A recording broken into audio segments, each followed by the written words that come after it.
migrating to San Diego from all parts of the United States was mainly due to one man. Back in 1917, a young Army pilot by the name of Reuben H. Fleet earned his wings. Fleet loved flying and found it hard to resist climbing into the cockpit of every test plane he came across. He said to be able to talk intelligently and to thoroughly know what he was talking about, he had to get in the air as much as possible. All that airtime paid off. On May 15, 1918, Reuben H. Fleet organized and flew the first airplane mail service between Washington and New York. Airmail was born, and it was huge. Even President Wilson showed up to put in the first piece of mail. While serving in the Army, Fleet was put in charge of research and development of new airplanes at McCook Field in Dayton, Ohio. Here, Fleet honed his expertise on airplane manufacturing. In 1922, Fleet left the Army, and a year later founded Consolidated Aircraft in Buffalo, New York. Consolidated was an up-and-coming plane manufacturer, making planes for the government. Now, you might be wondering how an aircraft manufacturer in Buffalo, New York, of all places, can have an impact on the future of San Diego. I was wondering the same thing, so I thought I'd pay a visit to the Air and Space Museum in Balboa Park to see if I can get some answers. If you've never been here, you're missing out. This place is amazing. They have every type of historical aircraft you can imagine and all the historical facts to back it up. A visit here is a day well spent. On the second floor is a library and archive room where I met the archivists Alan Ranga and Katrina Pescador. When I said they have all the historical facts to back it, I wasn't kidding. This place is loaded wall to wall. In 1978, we were located up by the Prado, and a giant fire destroyed everything. In 1980, we came back, we came down here to the Ford building, and through donations, we rebuilt the library and archives. Wow, everything here is donated? Everything here is donated, but we're always looking for more. As I asked questions about Fleet, Katrina had all the answers. In the early 1930s, Reuben H. Fleet decided to move his Buffalo, New York-based company to San Diego due to the great weather here. He wanted a place where he could test his aircraft year-round, and the San Diego Bay offered this perfect place for him to do his PBY experiments. It was true. Consolidated's main plane at the time was the Catalina PBY, which was used by the Army as a coastal protection plane. The PBY's specialty was the ability to take off and land on water.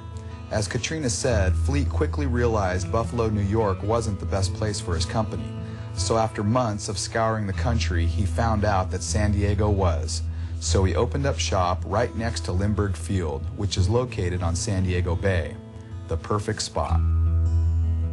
When Consolidated made the move, 411 people from Fleet's engineering and management team left Buffalo and followed him to San Diego. Fleet had a pretty smart crew. Times at first were lean, but soon things changed. In the arms buildup for World War II, the government needed lots of planes from Consolidated, and Consolidated needed lots of help to make those planes. So, the word went out that they were hiring, and people from all parts of the U.S. began to come to San Diego. Meet Jim Bogus.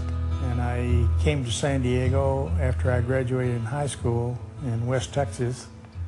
And what attracted me to San Diego, I had an uncle that worked for Consolidated Aircraft Corporation as a supervisor out in the factory. And so in the summer of '41, I went to work for Consolidated Aircraft Corporation as a machinist. And it just was, at that time the company was still fairly small, but it was attempting to grow. And grow it did. Since Consolidated's PBY plane performed so well, the government asked Fleet to design and build a long-range heavy bomber. Within 1 year, Fleet's team fulfilled the government's request. Truly, record time for a plane of this size.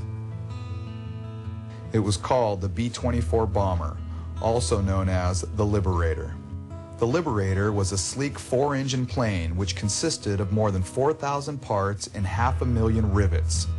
Large, low, and efficient, the special thing about the B-24 was the fact it could lose operation of 2 engines and still manage to gain altitude while making the trip from New York to England in 6.5 hours. Amazing for its time. More amazing than that was the rate at which they were being produced. Well, the goal was to produce as many B-24s as possible. And so in Building 4 at Lindbergh Field, is they managed to get that assembly line moving where every hour the assembly line moved one position, which means that you had to shove an finished airplane out the door every hour.